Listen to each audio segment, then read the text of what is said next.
The 26th of April, 2003, 2:41 in the afternoon, Blue John Canyon, Utah. An 800-pound boulder dislodged and pinned Aron Ralston's right wrist against the canyon wall. Nobody around, no phone signal, no radio. He was 100 feet below the desert surface, more than 20 miles from the nearest paved road, and not one person on earth knew he was there. That was the single mistake that turned the next 127 hours into hell, and it was a mistake he made himself. Aron Ralston was not a casual hiker. 27 years old, mechanical engineer, Carnegie Mellon graduate.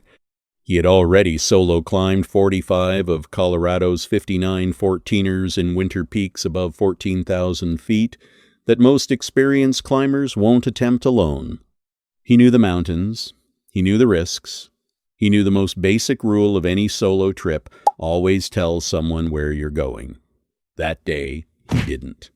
On the morning of April 26th, he cycled 15 miles from where he'd parked his truck to the mouth of Blue John Canyon, a slot canyon barely 3 feet wide in places, carved deep into the Utah desert like a knife wound in the earth. He planned to be done in 8 hours. Nobody knew he was there. Nobody was expecting him back. At 2:41 in the afternoon, he was climbing over a boulder wedged in the canyon when it shifted. It fell, and it pinned his right wrist against the canyon wall beside it. He pushed with everything he had. The rock didn't move. He used his knife to chip footholds into the boulder above it. Nothing. He rigged his climbing rope into a pulley system to try to lift the rock. After hours of work, the boulder didn't shift by a single millimeter. For the first 3 days, he inventoried everything he had: 2 burritos, around 350 milliliters of water, a cheap, dull pocket knife, and a headlamp. He rationed every sip. He rationed every bite. At night, the temperature inside the canyon dropped below freezing, no sleeping bag, so he stood on one leg and bounced through the night to stay warm. When water ran out, he drank his own urine. And then he started recording. Using the small video camera he'd brought along, Aron Ralston filmed messages for each person he loved, his parents, his friends, assuming these were the last words he would ever send them. He panned the camera over his trapped arm, over the gray-blue hand that had lost circulation days ago. He stated his name, his parents' address, the date he'd been trapped, so that whoever found the camera would know who he was. Then he took his knife and carved into the canyon wall, right beside where his hand disappeared into the rock, his name, his date of birth, and the date he was trapped, like carving his own gravestone. But if the story ended there, you wouldn't still be listening.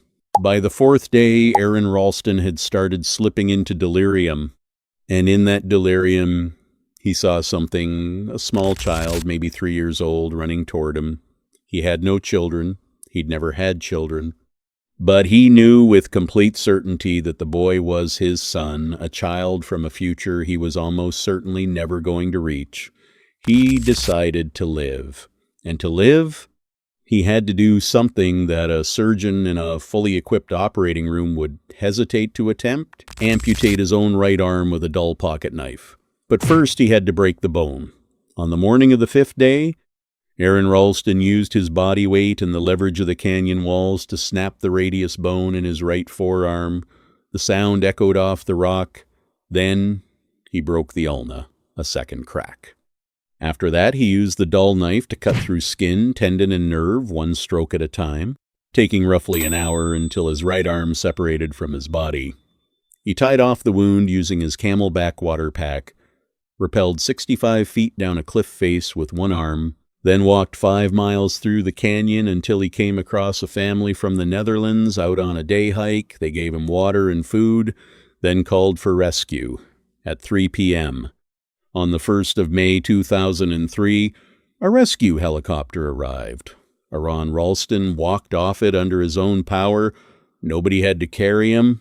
The media called him a hero, a warrior, a badass. He appeared on The Late Show with David Letterman, on the covers of GQ and Vanity Fair. 7 years later, Hollywood made a film about him, 127 Hours. James Franco in the lead, 6 Oscar nominations. But there's a part of the story that film didn't tell.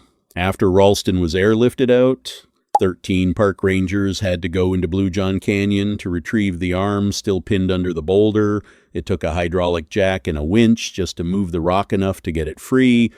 13 people into terrain with no safe exit route because of one person's decision. Rex Tanner, commander of Grand County Search and Rescue, the man who coordinated the response, said this directly to National Geographic afterward.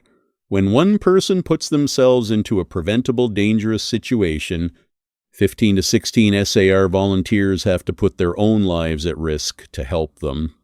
And here is what Tanner pointed to.